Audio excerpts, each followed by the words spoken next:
नमस्कार दोस्तों। आज मैं आप सभी को एक ऐसी कहानी बताने वाली हूँ, एक ऐसी महिला के बारे में बताने वाली हूँ कि जिस महिला की अगर उम्र की बात की जाए तो लगभग उसकी उम्र जो थी वो 47-48 साल के आसपास थी और उस महिला का नाम जो था वो कविता था और उसकी शादी को लगभग 27 साल हो गया था। अब पिछले 27 साल से जो सुनीता थी वो अपने ससुराल में ही रह रही थी। अब सुनीता को एक बेटा भी होता है और अगर जिसकी उम्र की बात की जाए तो लगभग उसकी उम्र जो थी वो 25-26 साल के करीब थी। अब जो कविता होती है वो अपने बेटे की शादी भी कर चुकी होती है और जिसकी शादी को लगभग 6 साल का समय भी बीत चुका होता है। अब दोस्तों, शादी को लगभग 6 साल का समय गुजर जाने के बावजूद भी अभी तक कविता के बेटे और बहू ने उसे कोई भी खुशखबरी नहीं सुनाई थी और इसी की वजह से जो कविता थी वो कहीं ना कहीं बहुत परेशान हो जाती है। रोजाना जो कविता थी वो अपनी बहू को समझाती है, उससे पूछने की कोशिश करती थी, लेकिन जो बहू थी वो पूरी चीजें अपने पति के ऊपर ही मर दिया करती थी, टाल दिया करती थी। जब कविता को अपने आस पड़ोस और रिश्तेदारों के भी ताने मिलने शुरू हो जाते हैं कि तुम्हारे बेटे को शादी को इतने साल हो गए लेकिन अब तक तुम्हारे घर में कोई खुशखबरी नहीं आई, तब जब कविता जब इन आस पड़ोस के रिश्तेदारों से परेशान होती है तब फिर ये सोचती है कि अब मुझे ही इसके लिए कुछ ना कुछ करना होगा। और फिर दोस्तों, ये जो कविता होती है एक प्लान बनाती है और इस प्लान के मुताबिक ये होता है कि कविता ये पता लगाना चाहती थी कि आखिर उसका बेटे में कोई कमी तो नहीं है,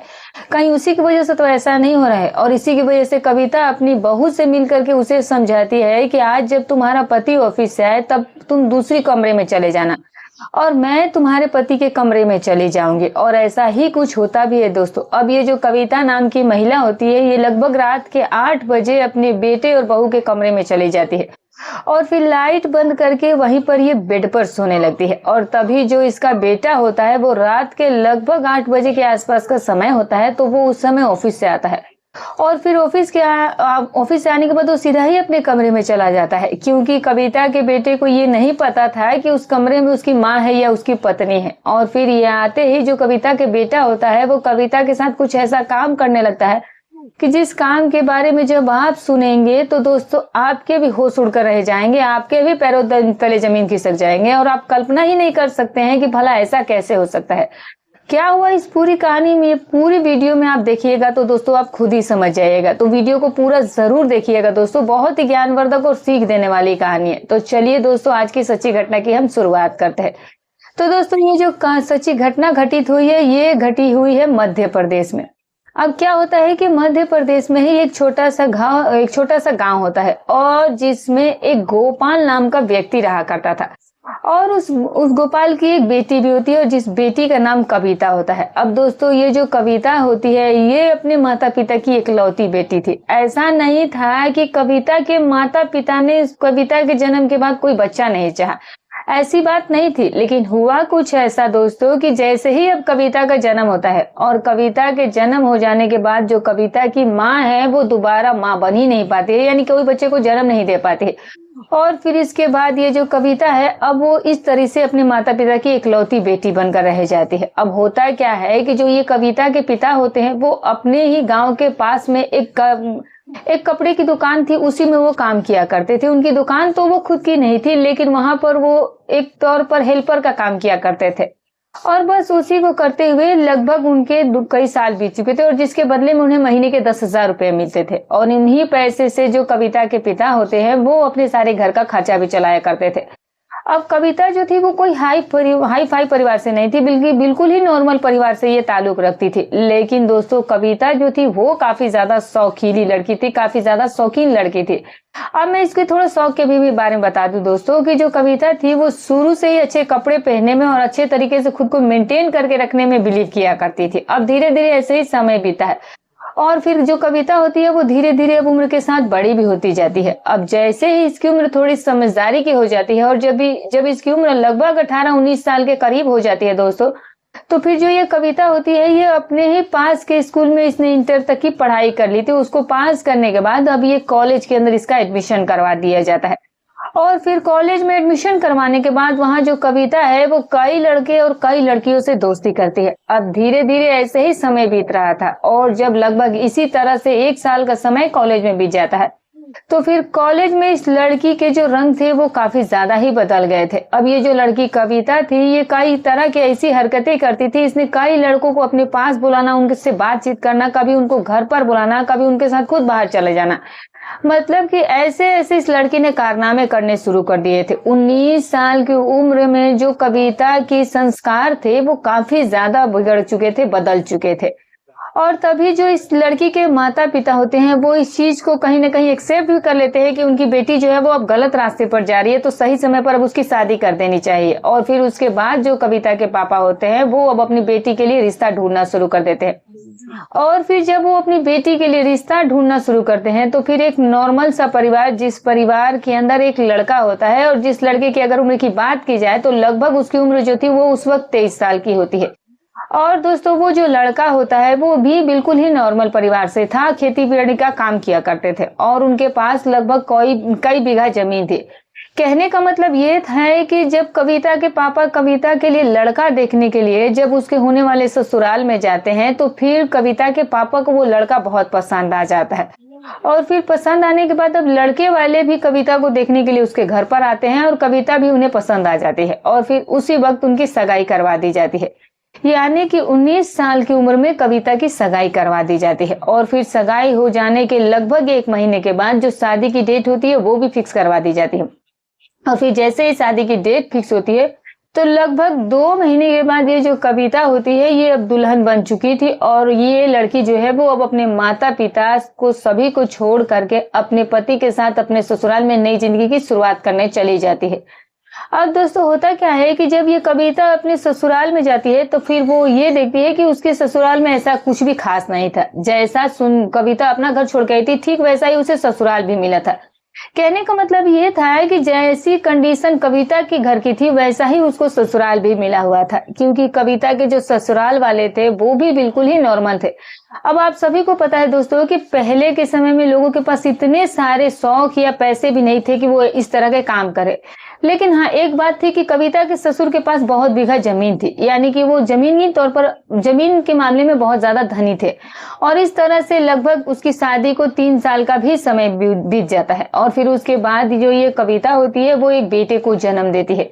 और जिस बेटे के नाम वो सूरज रख देती है। अब दोस्तों होता क्या है कि उसके बाद जो ये कविता होती है वो अपने पति से बच्चे के लिए मना कर देती है। कहती है कि देखो अब मैं और भी कोई बच्चा नहीं चाहती, अब हमें वैसे भी एक बेटा हो गया है तो यही एक बेटा हमारे लिए बहुत है। अब यही चीजें कविता के पति को भी कहीं ना कहीं सही लगती है। वो भी कहता है कि तुम सही ही कह रही हो, वैसे भी हमें एक बेटा हो ही गया है और यही हमारे लिए काफी है। और फिर उसके बाद दोस्तों जो कविता का बेटा सूरज होता है वो कविता उसे बहुत लाड प्यार से पालती है। और अब ऐसे ही करके धीरे धीरे समय बीता है और अब समय के साथ साथ जो कविता का बेटा सूरज होता है वो भी अच्छा खासा बड़ा हो चुका था। अब मैं आप सभी को बता दूं दोस्तों कि जब कविता अपने ससुराल में भी आ गई थी तो कविता की जो आदतें थी वो अब तक नहीं सुधरी थी। अब दोस्तों इसकी कई तरह की बेकार आदतें थी। अब इसकी आदतें दोस्तों कुछ ऐसी थी कि ये जो महिला थी वो अपने किसी रिश्तेदार से या फिर किसी आस पड़ोस के दोस्तों किसी न किसी लोगों से ये अपना रिश्ता रखा ही करती थी। कहने का मतलब ये था कि सीधे तौर पर अगर ये बोला जाए कि जो रिश्ता पति और पत्नी के बीच में होता है, जैसा काम उन दोनों के बीच में होता है, वही काम दोस्तों ये कविता जो थी वो अपने रिश्ते से, रिश्तेदारों से या देवर से या जेठ से या आस पड़ोस के लोगों से। कहने का मतलब यह है कि कविता ने ऐसा कोई भी व्यक्ति नहीं छोड़ा था जिसने सुनीता के साथ वो सारा काम नहीं किया हो। ऐसा बात नहीं था कि उसके पति को इस चीज के बारे में नहीं पता, तो उसको भी ये चीजें पता थी। लेकिन कविता का पति एक बहुत ही सीधा साधा इंसान था जो कि इसीलिए वो इन चीजों पर इतना ज्यादा ध्यान नहीं दिया करता था। अब धीरे धीरे ऐसे ही समय बीतने लगता है और अब जो कविता का लड़का सूरज होता है उसकी भी उम्र जो है वो लगभग शादी के लायक हो चली थी। और जब कविता के बेटे सूरज की उम्र शादी के लायक हो जाती है तो फिर जो कविता होती है वो अब अपने बेटे के लिए जल्दी से रिश्ता भी ढूंढ लेती है दोस्तों। और फिर जो ये कविता होती है और जो कविता का पति होता है ये दोनों ही अपने बेटे के लिए जल्द से जल्द लड़की की ढूंढ लेते हैं और जिस लड़की का नाम अंजलि होता है। अब जो अंजलि थी वो उसकी उम्र लगभग 18 साल की थी और जो सूरज था उससे वो लगभग 1 साल की उम्र में छोटी थी। और फिर अब लड़की देखने में काफी ज्यादा खूबसूरत थी तो कविता को पहली ही नजर में वो लड़की पसंद आ गई और उसी वक्त कविता ने सूरज की शादी उस लड़की से, अंजलि से करवा दी। अब शादी हो जाने के बाद जो कविता की बहू होती है वो अपने ससुराल में आ जाती है, यानी कि कविता के घर पर आ जाती है। और अब कविता जो है वो अपनी बहू और बेटे का बहुत अच्छे से ध्यान रखा करती थी। अब धीरे धीरे करके कविता के घर में कहीं ना कहीं आमदनी भी बढ़ चुकी थी, क्योंकि जो वो कविता का बेटा होता है वो भी काफी अच्छी पढ़ाई लिखाई कर चुका था और इसीलिए उसे एक प्राइवेट कंपनी में अच्छी जॉब भी मिल गई थी, जिससे कि वो अच्छा खासा कमाई भी करने लगा था। अब शादी हो जाने के बाद लगभग कई महीनों का समय भी गुजर जाता है और अब ये समय गुजरने के बाद जो कविता के परिवार की आर्थिक स्थिति थी वो कहीं ना कहीं बहुत हद तक सुधर गई थी। अब दोस्तों आप सभी को पता है कि जब धीरे धीरे घर में पैसे आने शुरू होते हैं तो फिर ऑटोमेटिक जो घर की आर्थिक स्थिति है वो सुधर ही जाती है। शुरुआत में तो कविता ने अपने ससुराल में कहीं ना कहीं गरीबी देखी थी, लेकिन अब जो इसका बेटा था जब से वो कमाने लगा था तब से जो पैसे की कमी थी वो कहीं ना कहीं दूर होती जा रही थी और अब कविता इसीलिए बहुत अच्छे ढंग से रहने भी लगी थी। अब दोस्तों मैं आप सभी को एक बात बता दूं कि कविता की जो उम्र होती है उस वक्त जब कविता की उम्र लगभग 43-44 साल के आसपास थी, जब उसने अपने बेटे की शादी की थी और वो उस उम्र में भी देखने में काफी ज्यादा जवान और खूबसूरत लगा करती थी और आज भी वो महिला कुछ ऐसे ही लगती थी जैसे कि उसकी उम्र 30-35 साल की महिला की हो। यानी कि कोई भी व्यक्ति अगर उसे देखे तो ये गारंटी से कह सकता था कि वो कविता महिला को कोई भी 45 या 43 साल का नहीं कह सकता था। यानी कि उसने खुद को ऐसा मेंटेन करके रखा हुआ था, खुद को इतना सजा धजा करके रखती थी कि कोई भी व्यक्ति ये नहीं कह सकता था कि वो 43-42 साल की औरत है, बल्कि जो भी उसे देखता था वो यही सोचता था कि ये 30-35 साल की कोई औरत है। यानी कि इस तरह से उसकी जो खूबसूरती थी वो दिन ब दिन और बढ़ती ही जा रही थी। अब समय बीत रहा था और अच्छे खान पान और अच्छे शौक की वजह से अब कविता की उम्र जो थी वो धीरे धीरे 47 साल की भी हो चलती थी और अब जो कविता का बेटा सूरज था उसकी भी उम्र जो थी वो लगभग 26-27 साल के हो चली थी। शादी को 5-6 साल भी बीत चुके थे। अब दोस्तों अब क्योंकि सूरज के शादी के लगभग 6 साल का या 7 साल का समय बीत चुका था, लेकिन अभी तक कविता को बेटे ने बहू ने उसे कोई खुशखबरी नहीं सुनाई थी। यानी कि अभी तक जो कविता के बेटे और बहू थे उन्होंने कोई बच्चा उन्हें नहीं हुआ था और इसी चीज से जो कविता थी वो काफी ज्यादा परेशान रहने लगी थी। अब परेशानी के कारण सबसे बड़ा ये भी था दोस्तों कि जो कविता के आस पड़ोस के लोग थे। अब तो आप सभी को पता है दोस्तों कि आस पड़ोस की महिलाओं का और लोगों का तो काम ही यही होता है, क्योंकि जब कविता अपने आस पड़ोस की महिलाओं के पास जाकर बैठती थी, उनसे कुछ दिन भर बातें किया करती थी, तो फिर वो महिला कविता को यही सिखाया करती थी, यही पूछा करती थी कि अब तो तुम्हारे बेटे की शादी को भी 6-7 साल का समय हो चुका है, तो आखिर ये तुम्हारी बहू कैसी है जो कि अभी तक कोई घर में खुशखबरी नहीं सुना पाई है, इसके पीछे की क्या वजह है। अब इस तरीके से जो कविता होती है जब हर दूसरे तीसरे दिन जब लोगों के मुंह से ऐसी बातों को सुना करती थी तो फिर जो कविता का दिमाग था वो खराब हो जाया करता था।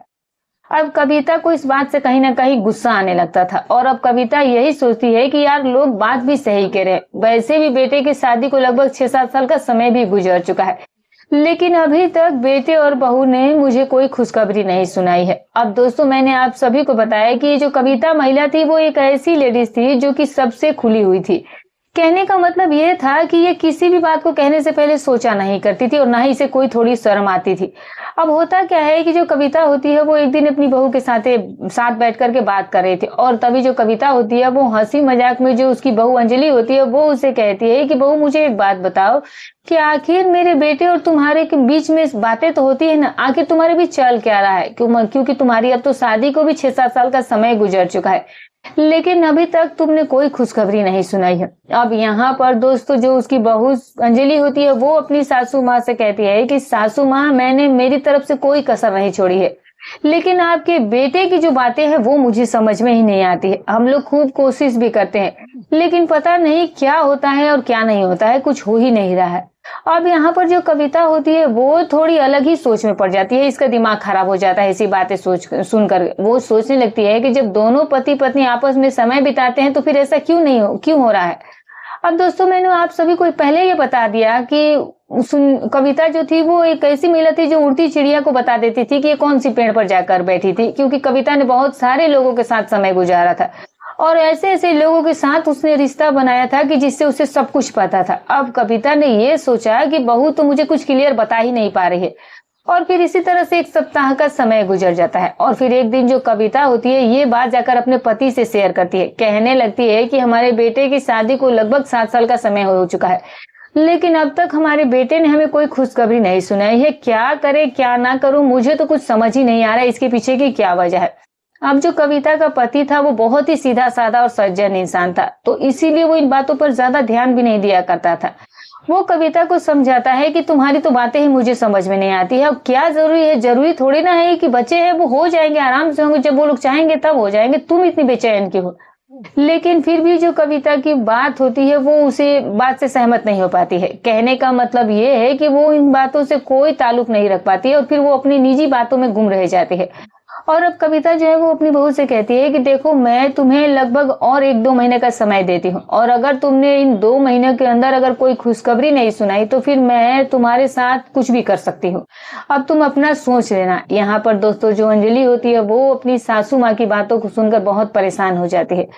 और 1-2 महीने का समय भी गुजर जाता है, लेकिन फिर भी अंजलि जो है वो अपनी सासू माँ को कोई खुशखबरी नहीं सुना पाती है। अब जब कविता के सामने फिर से ये बातें आती है कि कुछ भी नहीं हुआ है, तो फिर यहाँ पर कविता का दिमाग जो है वो पूरी तरह से खराब हो जाता है और फिर कविता जो है वो उसके दिमाग में एक बार ये बात आती है कि यार ये हो क्यों रहा है और मुझे पूरा प्रेशर जो है वो अपनी बहू के ऊपर ही नहीं डालने चाहिए। क्या पता है इसमें मेरे बेटे के में ही कोई कमी हो, मेरी बहू में कोई समस्या ना हो। यहीं पर जो कविता होती है वो अपनी बहू से कहती है कि देखो बहू, बात ऐसी है कि मैं तुम्हारे ऊपर पूरी तरीके से दबाव भी नहीं दे सकती, मैं ये नहीं कह सकती कि तुम्हारी गलती हो सकता है कि मेरे ही बेटे में कोई कमी हो। मैं कुछ ऐसा प्लान बनाती हूँ कि जिससे मेरे बेटे के बारे में मुझे सच्चाई पता चल जाएगी कि वो सच में उसमें कोई कमी है या नहीं है। यहाँ पर दोस्तों ये जो कविता की बहू अंजलि होती है वो अपनी सासू माँ से कहती है कि आखिर आप ये चीज कैसे पता लगा पाएंगे कि आपके बेटे में कमी है या नहीं है। अब यहाँ पर क्या होता है कि जो ये कविता होती है कहती है कि तुम इस बात की बिल्कुल भी फिक्र मत करो, क्योंकि मुझे कैसे पता लगाना है और मुझे क्या करना है ये मैं तुम्हें बाद में बताती हूँ। और फिर उसके बाद दोस्तों जो कविता होती है वो अपने कमरे में रात के लगभग 7-8 बजे की ये बात होती है, तो फिर वो जा करके अपने पति के कमरे में सो रही थी और कविता जो थी वो उस वक्त बैठकर बेड पर अपना दिमाग चला रही थी और दिमाग में यही बातें सोच रही थी कि आखिर मैं अपने बेटे की सच्चाई का कैसे पता लगाऊं कि सच में उसमें कमी है या नहीं है। अब यहाँ पर क्या होता है कि जो कविता होती है तभी इसके दिमाग में एक आइडिया आता है और दोस्तों अब वो अपने बेटे की सच्चाई पता लगाना चाहती थी। अब यहाँ पर जो कविता होती है इसके दिमाग में उस वक्त एक आइडिया आता है और फिर ये वो डिसाइड करती है कि मैं ऐसा करती हूँ कि एक दिन मैं अपनी बहू की जगह अपने बेटे के कमरे में खुद ही जा करके सो जाती हूँ और फिर लाइट भी बंद कर दूंगी और फिर उसके बाद मुझे पता लग ही जाएगा कि आखिर में जो मेरा बेटा है उसमें कमी है या क्या बात है। अब यहाँ पर दोस्तों जो ये कविता कदम उठा रही थी ये काफी बड़ा कदम था, लेकिन यहाँ पर कविता एक ऐसी औरत थी जिसने ये नहीं सोचा कि ये जो करने जा रही है क्या वो सही है या गलत है या फिर कितना बड़ा गलत काम है। अनीता ने बिना सोचे समझे यही डिसाइड किया था क्योंकि उसे बस अपने बेटे की सच्चाई के बारे में पता लगाना था और उसकी बहू जो बता रही थी उसे समझ ही नहीं आ रहा था कि दरअसल वाकई में गलती किसकी है और आखिर कमी किसमें है, और इस चीज का उसने खुद पता लगाने का सबसे बड़ा फैसला लिया था और बिना सोचे समझे वो अपने प्लान को पूरी तरीके से एग्जीक्यूट करने के लिए भी तैयार हो चुकी थी। उसने ये तक नहीं सोचा कि इसका क्या परिणाम निकल सकता है या फिर उस वक्त उसके साथ कुछ भी हो सकता था, लेकिन फिर भी वो बिना सोचे समझे वो खुद को इस लाइन पर ले आई और वो तैयार हो गई इस चीज को करने के लिए। और फिर जो कविता होती है वो लगभग सुबह दूसरे दिन जब सुबह 10 बजे का समय होता है तो फिर जो कविता ने प्लान सोचा हुआ था वो इसी प्लान के बारे में अपनी बहू अंजलि को बताती है। कहती है कि अंजलि अगर मैं अपने बेटे के बारे में पता लगा सकती हूँ तो बस मेरे पास यही एक उपाय है। अब दोस्तों जो कविता का बेटा सूरज था वो रोज सुबह लगभग 8 बजे के आसपास में ऑफिस चला जाया करता था और फिर वही रात के लगभग 7-8 बजे के समय वापस लौट कर आया करता था और उस वक्त काफी ज्यादा अंधेरा भी हो जाया करता था। अब दोस्तों मैं आप सभी को बता दूं कि जब कविता अपनी बहू को ये प्लान बनाती है तो बताती है तो फिर अंजलि को भी अच्छे तरीके से पता था कि अगर मैंने अपनी सासू माँ की बात को नहीं माना और इसने जैसा बोला अगर मैंने वैसा नहीं किया तो फिर ये मुझे हमेशा के लिए घर से बाहर निकाल देगी, मुझे तलाक दिलवा देगी। और इसीलिए आखिरकार बहू जो है वो अपनी सासू माँ की बात पर एग्री कर जाती है और एग्री भी कुछ इस तरीके से होती है कि कविता कहती है कि लगभग 7-8 बजे मेरा बेटा आता है तो तुम ऐसा करना है कि तुम उस वक्त अपने कमरे से निकलकर दूसरे कमरे में जाकर के सो जाना और मैं तेरे कमरे में जाकर के चेक करती हूँ कि आखिर मुझे क्या करना है और क्या करना नहीं है। अब दोस्तों शाम का समय होता है। अब जो कविता का बेटा सूरज था वो अब तक ऑफिस से आया नहीं था और कविता जो है वो अपनी बेटे और बहू के कमरे में उस वक्त चली जाती है। और फिर वहां पर जाने के बाद कविता को वो अपनी बहू जो है वहां से बाहर निकाल देती है और फिर वो अंदर जाकर के लेट जाती है। 8 बजने में बस थोड़ी ही देर बाकी थे और जब इस कविता को लगा कि अब मेरा बेटा जो है वो आने ही वाला है, क्योंकि उसने फोन करके बताया था कि वो आ रहा है, तो फिर जो कविता होती है वो अपने बेडरूम का जो दरवाजा होता है उसे तो खुला छोड़ देती है, लेकिन कमरे की जो लाइट होती है वो उसे बंद कर देती है। अब दोस्तों बहुत थोड़ा ही दिखाई दे रहा था, इतना कुछ ज्यादा दिखाई भी नहीं दे रहा था। और फिर क्या होता है कि अब दोस्तों क्या होता है कि जब रात के 8 बजते हैं और फिर 8 बजने के बाद अब सूरज जो था वो अपने ऑफिस से घर पर आ जाता है और फिर घर पर आने के बाद वो कभी कभार खाना जो है वो बाहर से ही खा करके आया करता था, जिसकी वजह से उसे घर आकर के खाने के बारे में नहीं सोचना पड़ता था। और जो सूरज था वो आज बाहर खाना खाकर आया था, मतलब जिस दिन घटना हुई थी उस दिन जो सूरज था वो बाहर ही खाना खाकर आया था। और फिर वो घर आते ही सीधा अपने कमरे में चला जाता है और फिर कमरे में जाने के बाद सूरज को थोड़ा ना ये बात पता था कि उसके कमरे में उसकी पत्नी की जगह वहां पर माँ लेटी हुई है और आज सूरज से भी कुछ ऐसा होने वाला था जो उसने कभी पहले सोचा ही नहीं था। अब दोस्तों होता क्या है कि जो ये सूरज होता है वो जैसे ही अपने कमरे में जाता है तभी से लाइट बंद मिलती है, तो सूरज ने कोई ऐसा सोचा नहीं क्योंकि उसे रोज ही लाइट बंद मिला करती थी। अब बंद मिलने के बाद जो सूरज है वो तुरंत जाकर के अपने जूते वगैरह कपड़े वगैरह चेंज करता है और नाइट के कपड़े पहन लेता है और फिर तुरंत अपने बेडरूम का दरवाजा बंद कर देता है और बेडरूम का दरवाजा बंद करने के बाद फिर सीधे जाकर के वो बेड पर जाकर अपनी पत्नी समझकर अपनी माँ के ही बगल में लेट जाता है। अब दोस्तों आज जो सूरज का जो मूड था वो कुछ ऐसा था कि वो आज अपनी पत्नी के साथ कुछ वक्त बिताने के बारे में सोच रहा था और जिस दिन ये घटना घटी थी उस दिन सूरज जो था वो पूरी तरीके से आज अपनी पत्नी के साथ बात करने का मूड था। लेकिन यहाँ पर जब सूरज अपनी पत्नी समझ करके जब वो माँ को अपने कुछ नजदीक लाता है तो फिर कहीं ना कहीं सूरज को इस बारे में थोड़ा अलग सा महसूस होता है कि ये उसकी पत्नी नहीं बल्कि कोई और ही है जब वो टच करता है। अब जब उसे थोड़ा सा इस बात का वहम होता है तो फिर जो सूरज होता है वो तुरंत बेड से बाहर निकल जाता है और फिर बेड से बाहर आने के बाद जैसे ही वो लाइट ऑन करता है और फिर लाइट ऑन करने के बाद जैसे ही वो चादर को हटाता है और चादर को हटाने के बाद सूरज को ये पता चलता है कि वहां पर उसकी पत्नी नहीं बल्कि उसकी माँ वहां बेड पर लेटी हुई थी। अब दोस्तों यहाँ पर जब सूरज अपनी माँ को वहां पर देखता है तो फिर उसकी पैरों तले से जमीन खिसक जाती है और अब इस लड़के को इस चीज को लेकर काफी ज्यादा गुस्सा आ जाता है और गुस्सा भी उसे कुछ इस कदर आता है कि फिर पहले तो ये अपनी माँ से पूछता है कि माँ तुम यहाँ पर मेरे कमरे में क्यों लेटी हुई थी, लेकिन यहाँ पर जो इसकी माँ होती है वो ये तो नहीं कहती है कि बेटा मैं गलती से यहाँ सो गई थी, बल्कि वो कहती है कि बेटा मैं ये जानना चाहती थी कि तुम वाकई में मर्द हो या नहीं हो। अब यहाँ पर जो ये लड़का उसका होता है वो सूरज इसे काफी ज्यादा इस बात को सुनकर गुस्सा आ जाता है और फिर वहीं पर ये अपनी माँ के ऊपर डांटना फटकारना चिल्लाना शुरू कर देता है, बल्कि वो हाथ तक उठाने की कोशिश करता है। कहने का मतलब ये है कि कहीं ना कहीं वो माँ के साथ बहुत दुर्व्यवहार करता है और तब तक उन्हें वो सुनाता रहता है जब तक कि उसकी माँ की जन्म से ही हालत खराब हो गई थी।